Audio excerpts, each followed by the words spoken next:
free creative writing programs for young people. We want to improve their writing skills, but particularly we also want to improve their confidence, and we want to improve their motivation to write and learn. So as a creative writing centre, I feel honour bound to start by telling you a story. So this is a story of a boy who I will call Harry, who was in Year 5, and was one of those Year 5 boys you might have met who are kind of really loud and, you know, don't like sitting still, and when they come into a room they imprint themselves on. And he came in and he sat down, and the first thing he said to his tutor was, "I am the second dumbest boy in my class."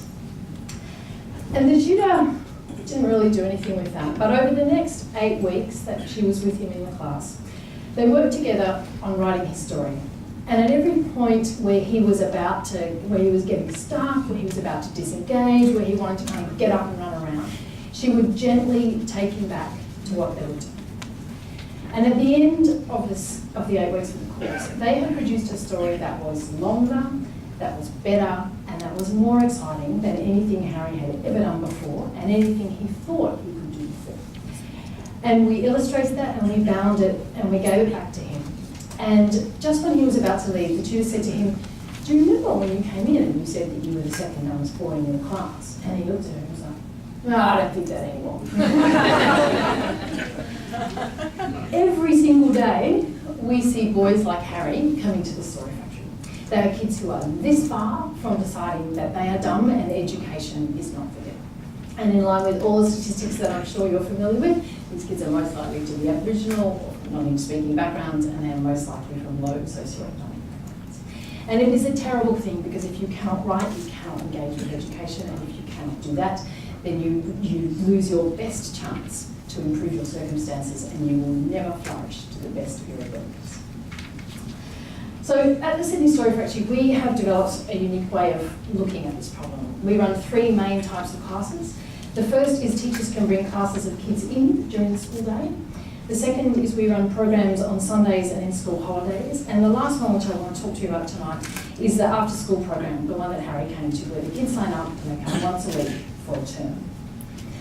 All of our classes are run with the help of volunteer tutors. We have an amazing team of expert storytelling teaching staff. And they design programs, they work out what's going to happen every week, they provide all the materials. But once everyone in the room knows what it is they are doing, then the kids sit there and they work one-on-one or in small groups with their tutor. And that is what makes the difference, because that's the kind of attention that even the best teachers cannot provide. And having an adult sit with a child once a week, valuing their thoughts and their ideas, can be totally transformative. It improves their writing skills, it improves their confidence, and it shows them that writing can be really fun, and often that they are much, much better at it than they thought they were. We are running an evaluation program through some academics at the University of Sydney and the Faculty of Education and Social Work, looking at all of those things. But we do it because we believe that all young people should have the opportunity, no matter what their circumstances, to experience the joy and the power of being able to express themselves and to articulate who they are. We opened in Redfern in July 2012, and because we wanted all kids to come in, all our programs are free. We have had over 3,000 enrolments in that time, and we have worked with kids from a huge range of backgrounds. About 20% of our kids are Indigenous, about 40% from non-English-speaking backgrounds, and many of those are from refugee backgrounds. We always wanted to have lots of kids mixing, because we didn't want there to be any kind of stigma attached to coming, and because we wanted them to mix and learn from each other, which they so rarely get a chance to do.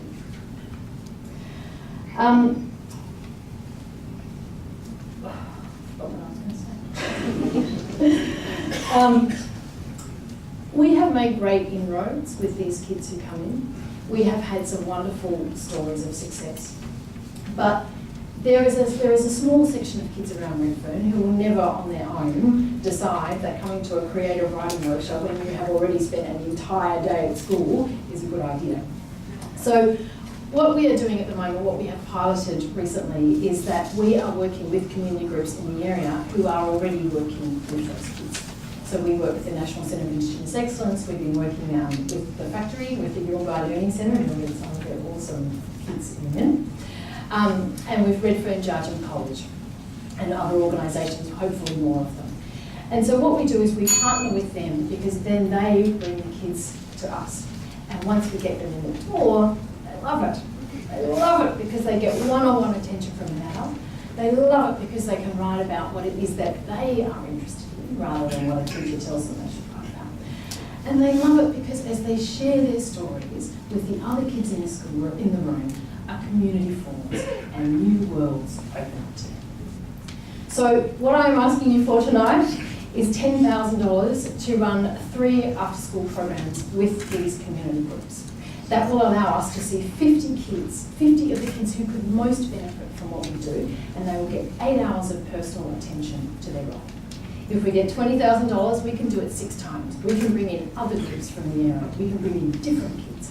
And it'll be 100 kids who get 8 hours of personal attention. And I cannot promise you that it will change all their lives, but I can promise you it will change them.